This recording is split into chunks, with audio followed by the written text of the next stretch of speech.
sa akin, para mas umunlad at makilala ang Inapon Bato, dapat kumalat ang mga karatula para mapansin ito ng mga dayuhan at ang mga marelihiyosong mga Pilipino.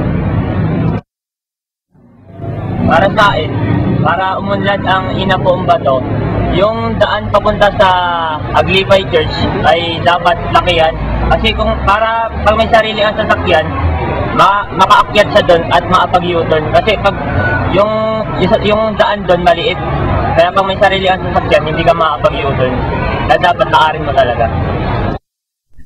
Dapat ulitin ng Aglipay Church dahil luma na ito at para gumanda at umayos ang itsura nito.